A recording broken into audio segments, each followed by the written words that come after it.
and from there were, by various routes, smuggled into Germany. Belgian Red Cross parcels were loaded with illegal diamonds and then sent to Switzerland, and from Switzerland to Belgium, which was, of course, occupied by the German forces. The Allies knew that without the Congo stones, Hitler had only an 8-month supply of industrial diamonds. But their hardest task still lay ahead. How could the smuggling be stopped? The Fulminier mine is, of course, one of the producers that is signed up in the cartel. Its production is exclusively marketed through the cartel. And indeed, the company which controls the mine, Sebeka, had as one of its principal shareholders Ernest Oppenheimer. So that as De Beers, they were faced with the problem of either shutting down their mines entirely so there'd be no leakage, or operating their mines and making profits, and leakage would be inevitable. And as they were a business, they elected to continue in the diamond business, even though it meant inevitably, no matter what they did, and I'm not sure they did that much, but no matter what they did, diamonds would get through. It was impossible to stop diamonds from getting to Hitler, and what the diamond cartel then tried to do is prevent any investigation which would have revealed the very embarrassing reality that diamonds were getting to Hitler. The investigation was terminated, and the agent, Teton, was convinced the investigation was terminated as a result of influence by the cartel on the British government. We were able to obtain declassified documents in Washington showing his cables complaining that his investigation had been aborted early. In its extensive investigation of the cartel's behavior during World War II, the Justice Department also concluded De Beers had overcharged the United States for the industrial diamonds it did supply. One U.S. official complained, "This form of profiteering is the more obnoxious because it has been accompanied by pious public professions of sacrifice and patriotic foregoing of profit." And De Beers' wartime advertising did appeal to American patriotism. "Buy our gems," the ad said, "because they pay for mining, which produces the industrial diamonds America needs to win the war."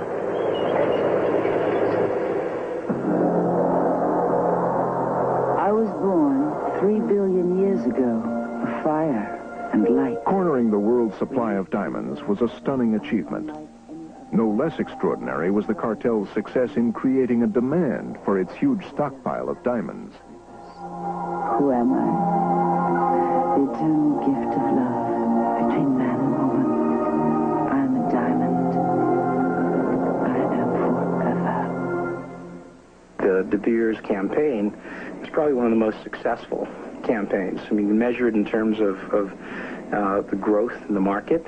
In the 1930s, they were selling a rather insignificant amount of diamonds in America. By the early 80s, they were selling close to $2 billion worth. De Beers first targeted American consumers through the movies. And they opened a Hollywood office. And in the Hollywood office, they would give out diamonds to producers in return for them putting the diamonds in the film in a way that was considered very favorable. Now, what was considered favorable was very simple. Surprise. If a woman was brought in on the decision, she might have a lot of ideas of what she wanted. So what they wanted to do is create the idea that the man had to surprise the woman and present her with a diamond. And now for the important question I wanted to ask you. Well, it's about time. I'm dying with curiosity. You know I'm madly in love with you. I want you to marry me, Lily. You're in love with me, too, aren't you? Well, if I'm not, then I'm afraid I don't know what love is.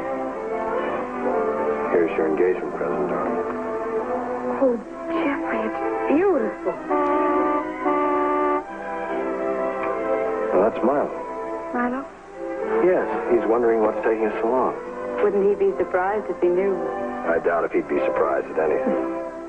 Not only are we talking about what is a familiar process today of planting products in films, when we've all heard of the product endorsements and that sort of thing. But we're talking about Hollywood in its golden age, where entire movies were created.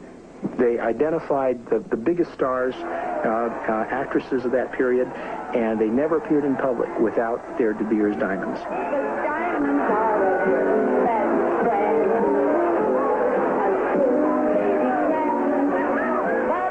Claudette Colbert and Merle Oberon were given special scenes to show off their De Beers diamonds. Diamonds Are Dangerous was conveniently retitled Adventure in Diamonds. But De Beers aimed even higher than Hollywood. The British royal family was another idea of what, in the American mind, represented the ultimate in how you should behave, and how you should behave aristocratically and well. And of course the British royal family was more than willing to go along, because diamonds came from British colonies. From this, the largest man-made hole in the world, over 100 million pounds worth of diamonds have been recovered. In the De Beers sorting room, 3 million pounds worth of rough diamonds were on view. The royal family was lobbied heavily and successfully so that the English royalty, Queen Elizabeth, started wearing diamonds, and she basically left all of her other gems off.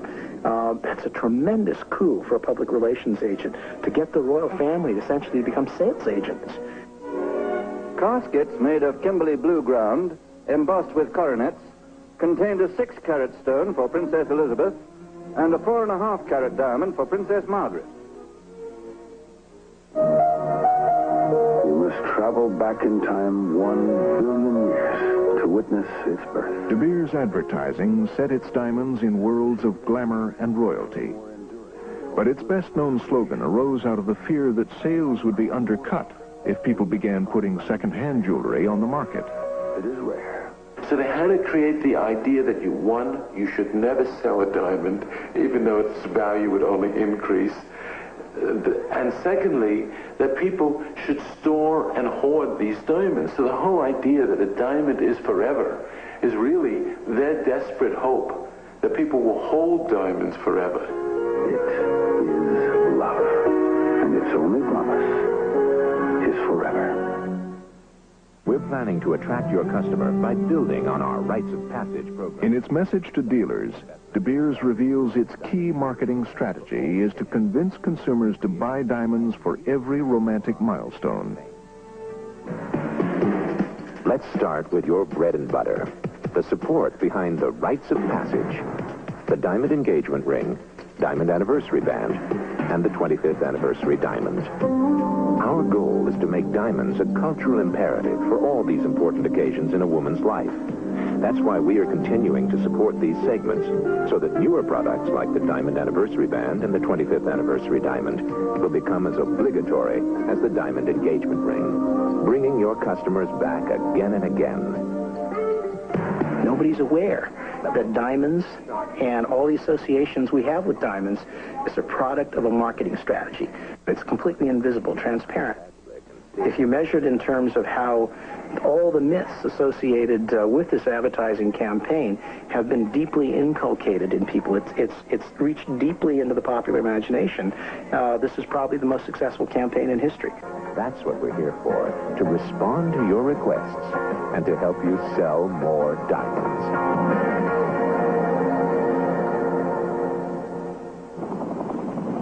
De Beers' control of African stones and American consumers made it one of the most successful cartels in history.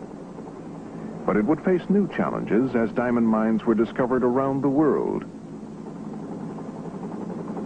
In the 1950s, diamonds were found in a place where neither South Africans nor Americans could easily do business, in Siberia. In 1947, geological prospecting parties entered the Yakutian taiga. Will this daring hypothesis be confirmed or not? The answer was given after 7 years of persevering search.